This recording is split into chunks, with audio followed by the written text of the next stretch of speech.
G'day campers, welcome to another episode of the Snowy's Camping Show, joined by myself and as usual Lauren, and we'll cover from all the boring bits. If you haven't already done so, please subscribe via YouTube, your favourite podcast app, but more excitingly, join in on the conversation on the Facebook group, the Snowy's Camping Show Facebook group. Now today we're talking about lights, but before we do that, more excitingly, breaking news, Lauren's Crocs have arrived. Literally came through the door a few minutes ago. Literally. And they are on your feet already. They are already on my feet. I think you need to show them off. Get them in front of the camera. People who are watching on YouTube will be able to see.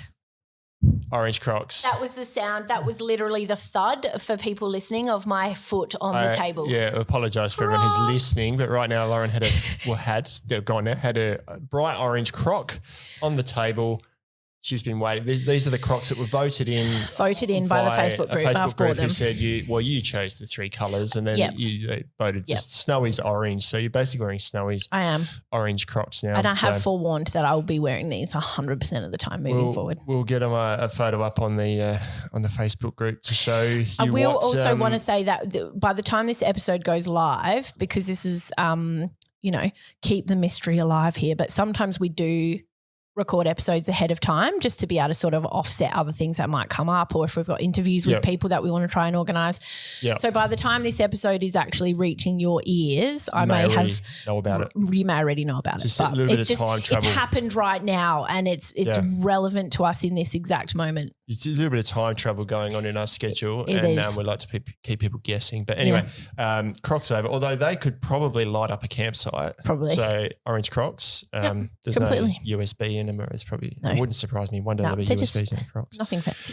Battery-powered lighting options. Now, we have talked about lighting before with Hardcore, who do like 12-volt like LED light systems. bars and that sort of thing that you would set up for a four-wheel drive. But episode 29, if you guys are keen on that, if you haven't heard it. We interviewed, was that Zach? It was Zach and Steve from Hardcore. Yeah, that was a great episode going back a while. It was 29. Wow. What are we up to? 60 something now. But this episode's covering the basic, more traditional lighting options, I suppose, probably more so. Because not everyone has a secondary battery or access to 12-volt, especially if you're camping somewhere where your car is parked a bit separately.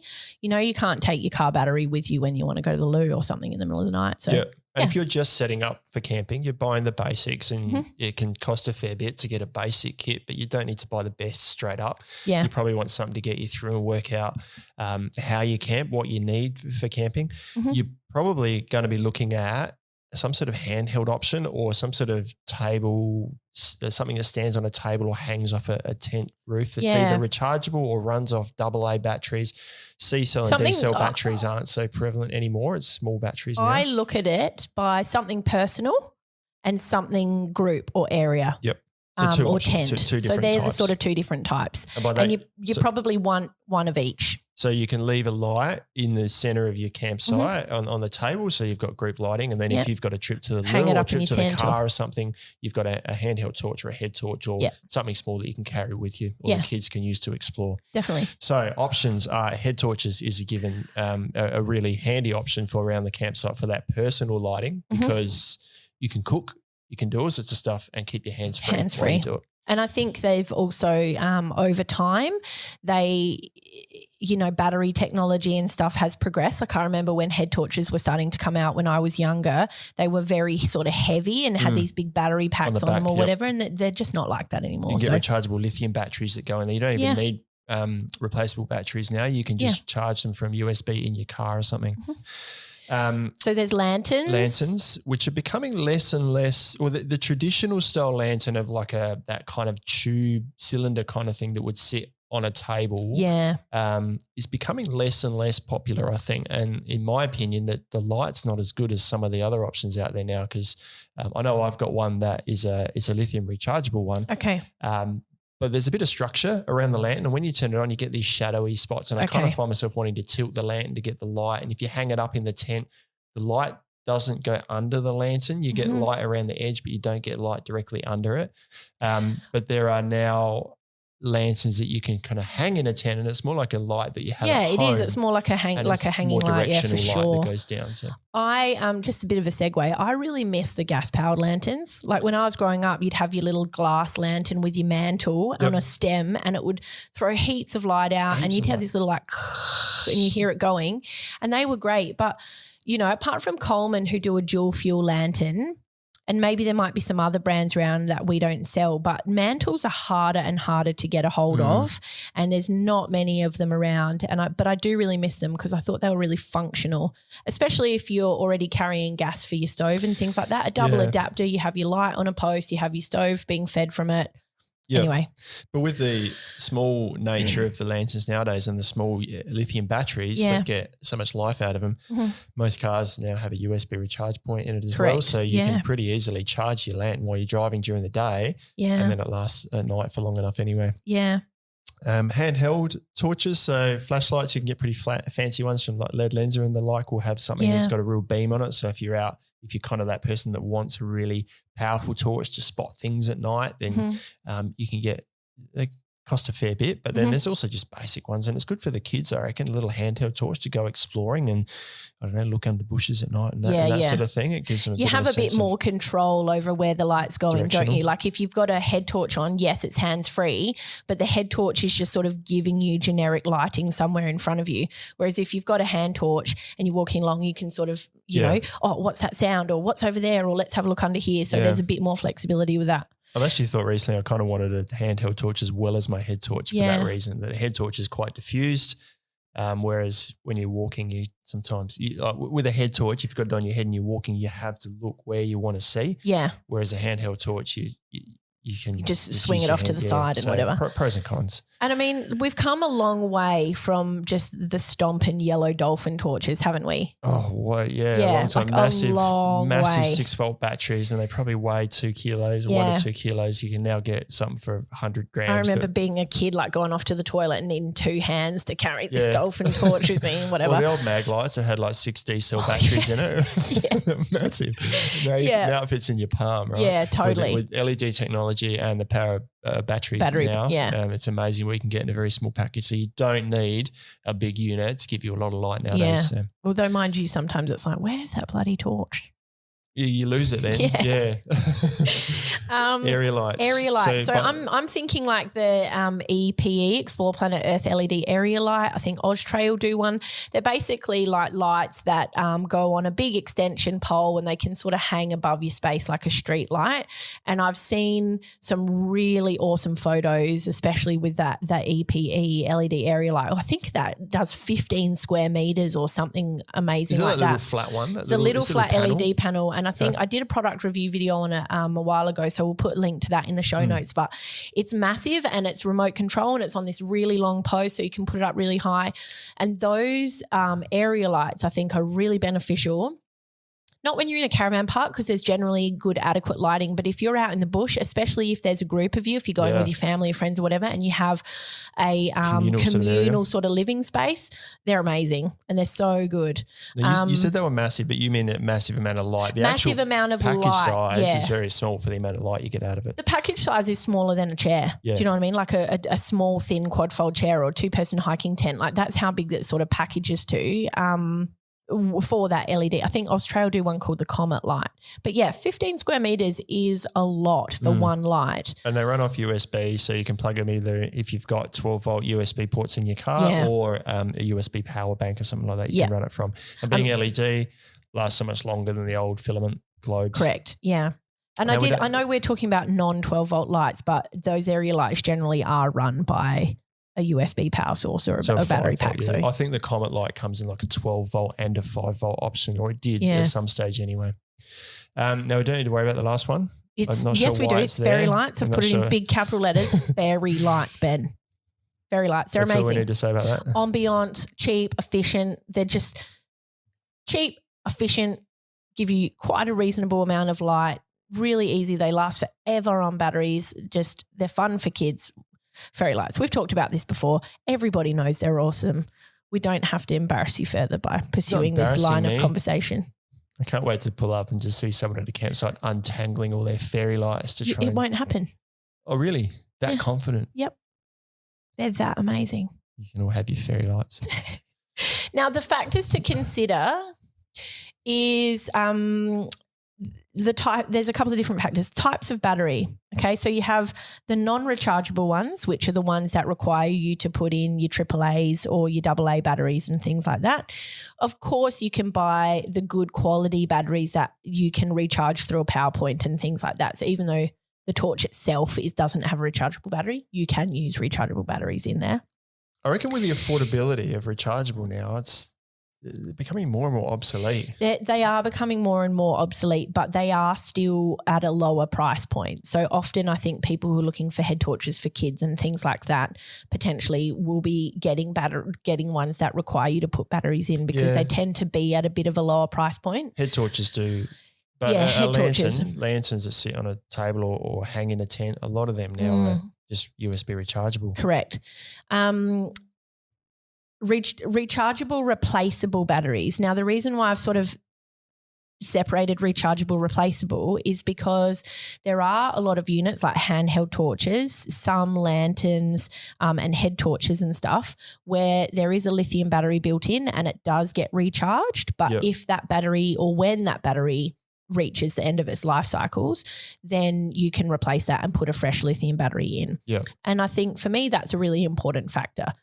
Compared to things like your rechargeable sealed units, their lighting options like, a lot of the lanterns out there and some head torches where it's a rechargeable battery but it's built in and it's completely sealed. It can't be changed. It can't even be changed by the manufacturer. And when that battery's gone, that whole unit is done. Which kind of throws the whole let's use rechargeable so we're not using batteries theory out the window, right? Because you end up just throwing the whole thing in the bin. Correct. So really important consideration, have a look and make sure you can actually replace the battery in the unit because lithium batteries have a long life. You'll get a really good life out of them, but they do have a lifespan. Yeah, and I think that being aware of that is really important, that they do have a lifespan. But I think in things like, for example, the hang dome or mega domes. Empire do a hang dome or a mega dome. Yeah, they're really good. They're really good. The battery that's in them is sealed. It can't be replaced, but the amount of power that the light draws is really minimal. And the amount of time that you're actually practically using the lantern means that you'll probably get a good couple of years out of that lantern. And by the time that lantern dies, you're probably wanting to upgrade or whatever anyway, because maybe you've thrashed it or your circumstances have changed and whatever.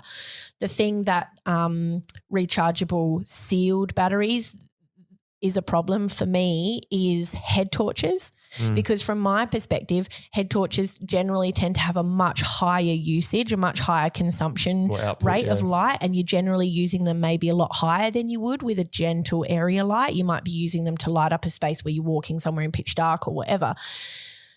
So often I find you might not even get 18 months out of a sealed battery head torch. I mean, depending on what the warranty is and some battery compositions as well that different brands will use. If I go to bed and I chuck my head torch on charge and then at 1 o'clock in the morning it reaches full charge, but I've still got it on charge, the fact that my head torch is still on charge until I get up in the morning and unplug it can actually harm the battery because of that type of battery chemistry. Okay. Whereas some batteries, types of battery lithium compositions, you can plug them in and it doesn't matter if it's still on trickle charge when it's full. It's really complex, isn't it? So it does get pretty complex. And so, I don't know.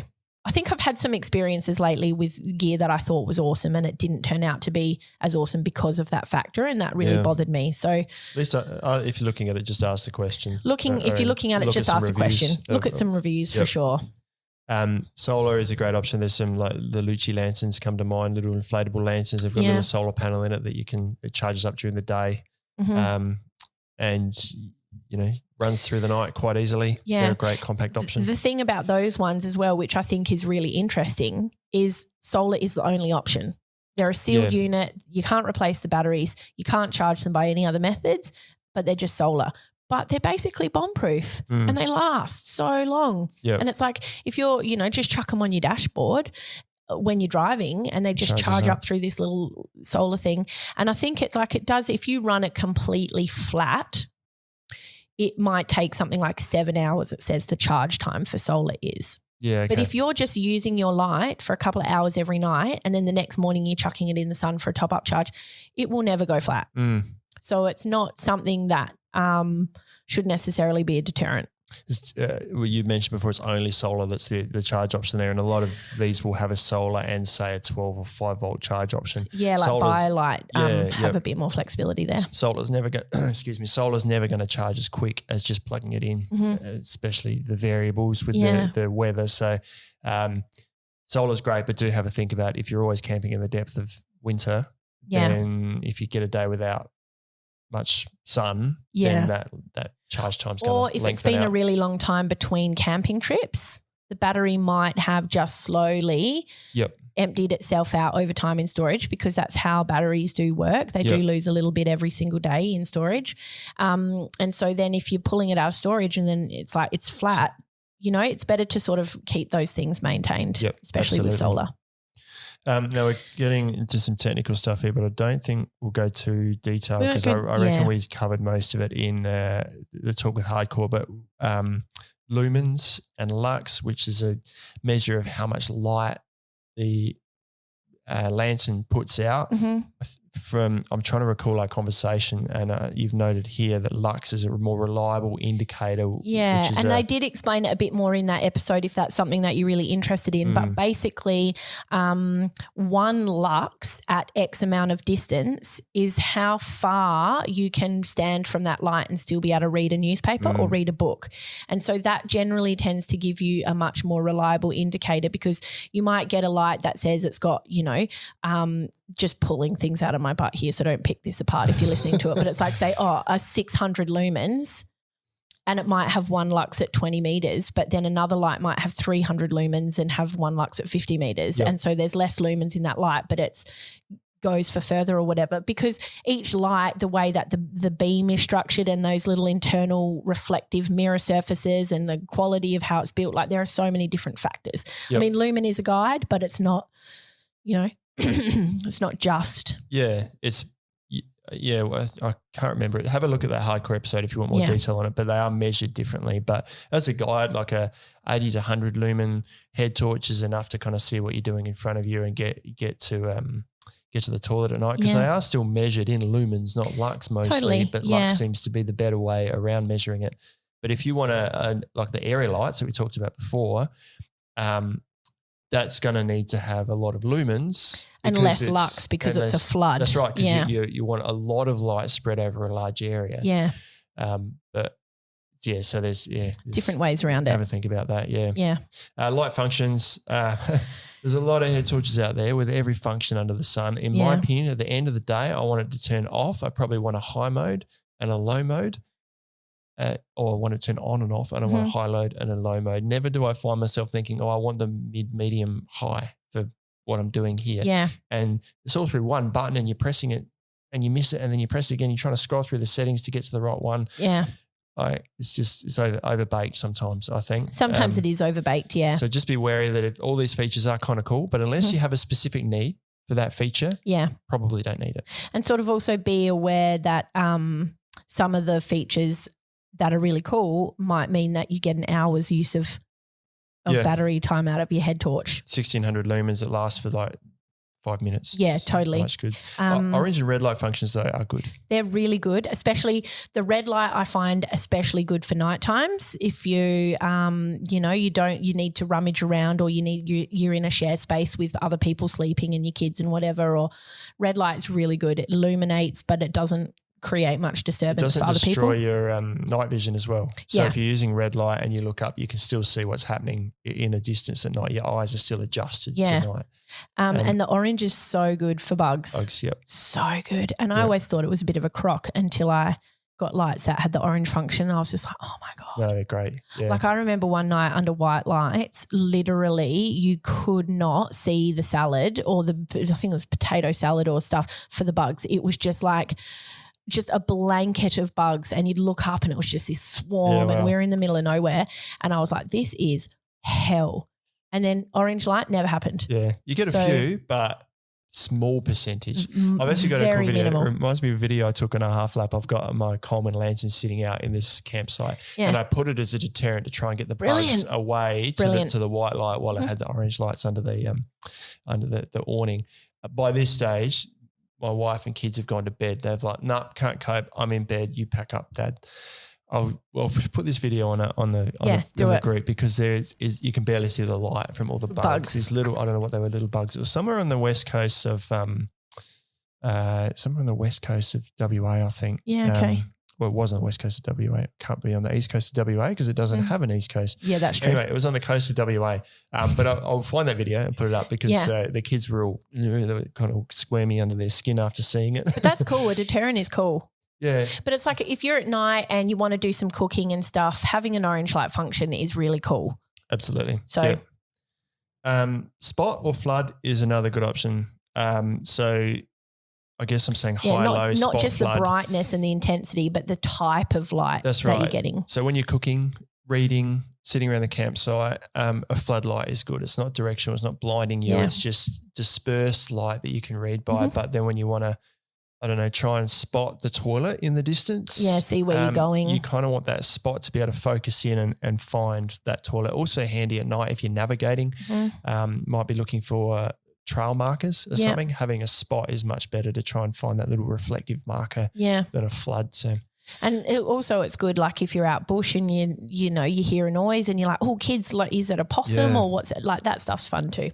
Now you're probably not going to get all of those functions in one lighting option. It's just something to think about. What do you want in your setup? And you might need a combination of lantern and handheld, or is head torch with a beam and a flood option going to be enough for you? So more things to think about.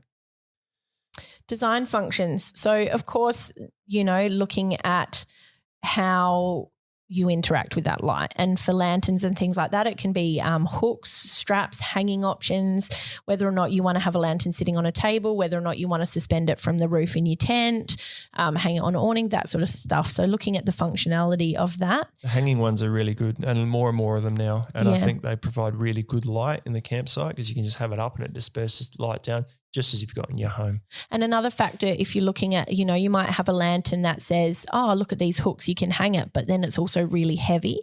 So if you are wanting to hang it, say, hypothetically from the inside of a tent, maybe you just have like a smaller 4-person tent or things like that. Maybe the heaviness of the lantern is not really practical to go on that little tiny fabric loop or whatever.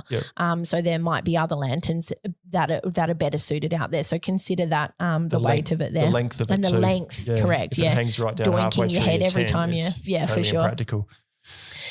There's not a huge amount of these around, but multi-purpose options. So I have seen ones that are like a handheld. I think it's Nebo, do a Slide King or something. It's like a handheld torch, but then you can slide it out like, an awning pole or something. You slide it out of itself and it becomes an area light or a lantern type thing. So there's a little bit, or like, for example, head torches that sometimes come with a little diffuser bag. So you can actually put your head torch in a bag and then hang it up in your tent, which is more so for things like hiking or if you're space conscious or whatever. BioLite and Petzl do little things that you can put your head torch in. Little diffusing things in to make little lanterns. So there's things like that as well. Nebo, I've got quite a few. They've got some really innovative stuff, Nebo, and got a few options that sort of morph from one to the other. Head torches, we've noted, just taking a note of the strapping system and adjustability. A lot of them will have probably overbaked systems to go to your head. If you're just looking for something for camping, you really just need a strap around your head. If you're going to use it for camping and running, then you probably need to look for something a little sturdier that goes over the top of your head and kind of distributes the weight differently.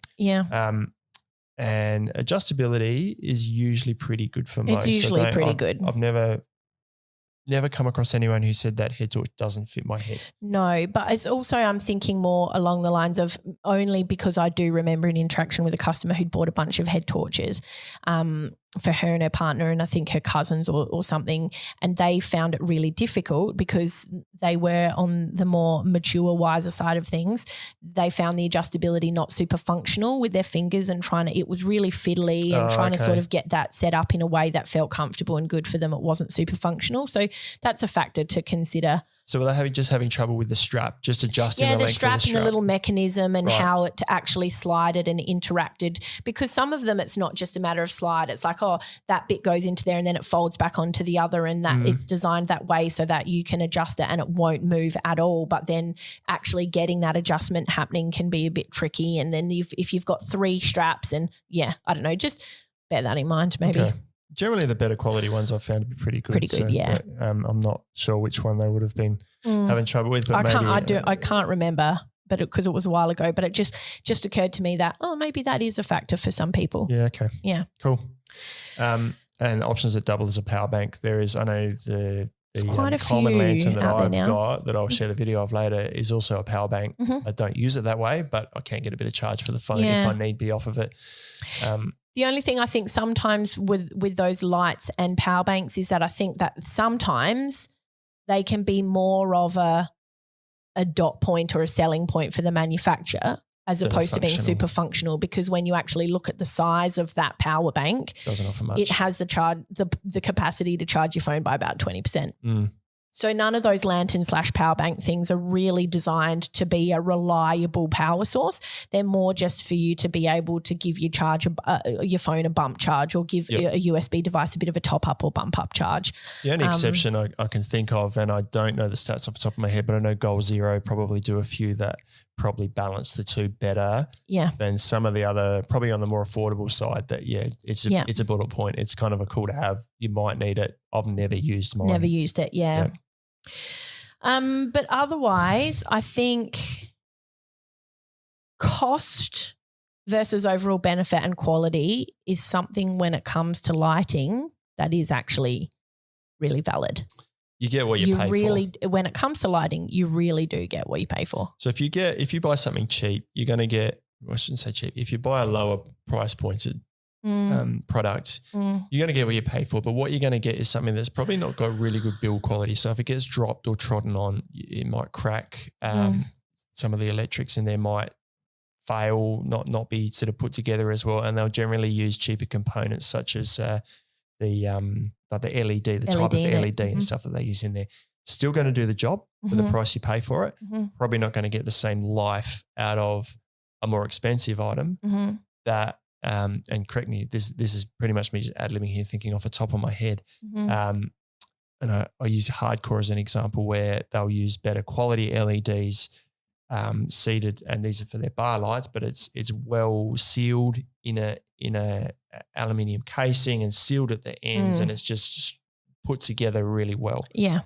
I mean, it's just goes without saying, really. I think, and I do have a friend, full disclosure, I do have a friend that purchased like a $10 head lamp for their kids from one of the other big stores, like Anaconda or something like that, maybe about 6 years ago, and it's not rechargeable. It uses AA batteries, and it's still going strong from that respect. But it doesn't, the actual quality of the light is very low. And I know that you and I have done a bit of an experiment before where you shine a light on a blank white wall in a dark room, and it's the ones that are more of those sort of budget level or entry level options where the circle of light, there's only really maybe 30 or 40% that's actually lit up, and the rest is just black spots or really dull dead spots and things like that. So it's not just necessarily the quality of the materials and how well it charges and things. It's also the actual quality of the light and the actual output you're getting. Yep. Whereas those higher quality ones, the circle on the wall, it will be completely light. So it's a more even light. So it's more even light. It's more even dispersal. It's clear, generally more reliable. You can pretty much be guaranteed that when you turn it on, you'll be able to see what you need to see. Yep. Yeah. So that's sort of, I think, where the quality comes in a lot. Yeah. At the end of the day, though, I think buy what you can afford, because you're going to get what you're going to get your dollar's worth for what you pay for it. Yeah. But just don't buy a $10 light and expect it to, last in the back of your four-wheel drive for the next 5 to 10 years of touring, because it's not built for that. If and just have a think about how many times you might need to buy over and over again in that respect. So I know going way back in a previous shop I worked at, we had a very, very basic head torch, and we sold heaps of them. Yeah. but they were sold on the premise that someone said, I need a torch. I'm probably not going to use it again. I need it for a trip. Yep. And that suited them perfectly because it did exactly what it needed to. But they're aware that if they dropped it or trod on it or didn't pack it properly in the bag, then something might break and it was going to stop working. But we sold heaps and it did exactly what it was going to do. Because it did what people needed it to do. And I think that's what it comes down to. Just know what you need your light to do and go from there. We haven't touched on waterproof either. That's just one other thing to think no, we about. haven't. But if you want to leave your light out in the weather, just make sure it's got an IPX rating, which is an ingress protection rating for water in the type of environment that you're going to be in. Yeah, for sure. I think we've covered it. I wanted to mention actually one other thing. UCO, you ever heard of UCO lanterns? UCO candle lanterns? No. I found my old one in the shed the other day. It's like a little lantern. It pops out and you get these 9-hour candles that go in there and they hang up and it's like. Never heard of that. That actually sounds amazing. I would love to see that. I'll bring it in for a future episode. Yeah, do it. I've got to get some more candles. They're hard to get. But I bought it. You can get citronella candles to go in there and stuff. And I didn't use it as much as I wanted. And the candles that I had obviously got too hot and they've all just kind of melted together and they don't fit in there anymore, but they're still around. They make a 3. Okay, I'm making a note of that. Have a look. UCO no, we don't sell them at Snowy's, so that's fine. Sorry about that, but hey, we'll put it to the purchasing team and see what they say. Sweet. Well, I think I've said all I can about lighting, me too. I'm really keen to hear other people's opinions on what they use, what they think about what we've said today. Yeah. So let us know on Snowy's Camping Show Facebook group. And if you have a light that you love that you can't be without, I want to hear what it is. Yeah, let us know. Because I need to upgrade some of my lighting. Well, we'd love to have all that in our range of Snowy's as well. Yeah, so for sure. we can put the hard word on the purchasing team. Yeah, totally. Hey, subscribe on YouTube if you haven't already done so or via your podcast app. That's it for this week. We'll see you next time. Thanks for joining us. Thanks, guys. See ya.